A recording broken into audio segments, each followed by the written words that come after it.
तर धसांचा कार्यकर्ता खोक्या भोसलेला आता अटक करण्यात आलेली आहे। आमचे प्रतिनिधी दत्ता कनवटे आपल्याला क्षणाक्षणाचे अपडेट देतच आहेत। दत्ता, कोणत्याही क्षणी आता त्याला बीड मध्ये आणण्यात येईल, मात्र अटकपूर्व जामिनासाठी देखील तो प्रयत्नशील होता आणि सर्व आरोपांचं देखील त्याने खंडन केलं होतं। या संदर्भात काय सांगाल?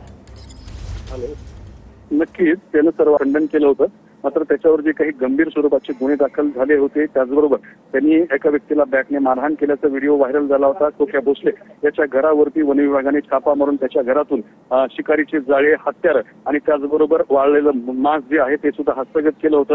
त्यानंतर खोक्या भोसलेच्या भोवतीचा फास आवळायला सुरुवात झाली होती। खोक्या भोसलेंवरती गुन्हे दाखल झाले होते, मात्र आपल्याला अटक होईल या भीतीने खोक्या भोसले हा फरार झाला होता। मध्यंतरी त्याने त्यांच्या कॅमेऱ्यासमोर येऊन आपण गुन्हेगार नसल्याचं सुद्धा सांगण्याचा केविलवाना प्रयत्न केला होता, मात्र तिथून तो फरार झाल्यानंतर बीड पोलिसांनी सातत्याने खोक्या भोसले याचा माग काढला होता आणि बीड पोलीस खोक्या भोसलेच्या मागावरती प्रयागराज इथे सुद्धा पोहोचले होते आणि प्रयागराज इथून खोक्या भोसलेला अटक केलेली आहे। सर्वात महत्वाची माहिती म्हणजे प्रयागराज ते बीड जर का थेट प्रवास केला तर त्याला साधारणपणे 20 तासाचं अंतर लागतं।